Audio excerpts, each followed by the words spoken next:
My name is Mary, and my husband John is a Vietnam veteran. He was there 69 to 70. I really didn't know too much about his Vietnam experience until we started dating, which was in early 76.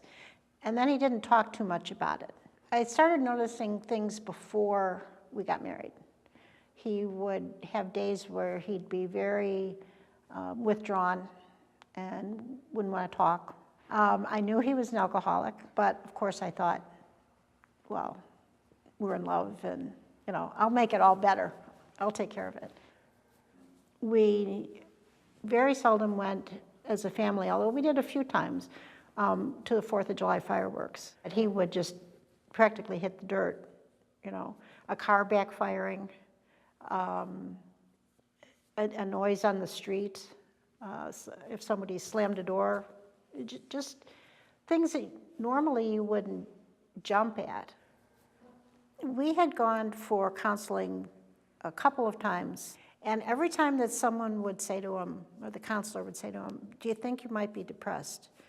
He'd say, "No, absolutely not." One time he actually didn't answer, got up and walked out of the room. I think that's when I realized that this is really a bigger problem than I even thought, or that I could deal with on my own. He was drinking all day, which I didn't know.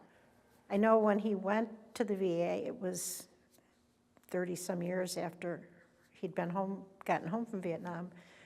I don't believe he went to any private counseling until he went to the VA.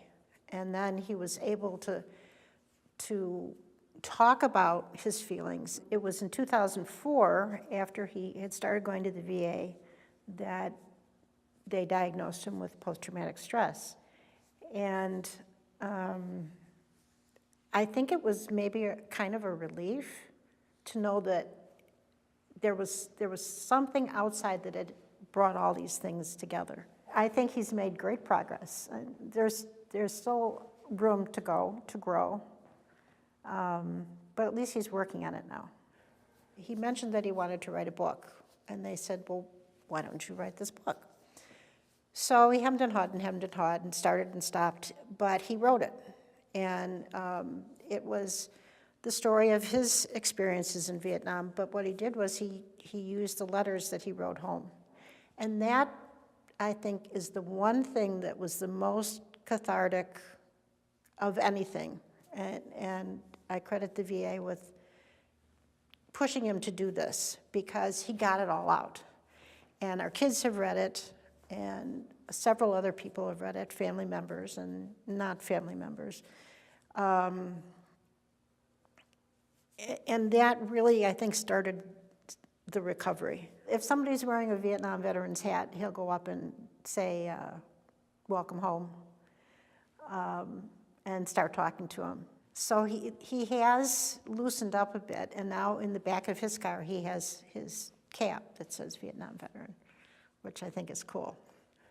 I think the important thing is that he got to realize that he wasn't the only one going through these feelings.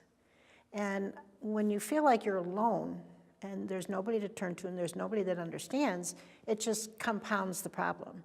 But I think once you realize you're not alone and that there are lots and lots and lots of people going through the same thing, that it's like, well, maybe I can be better. Maybe I can get past this.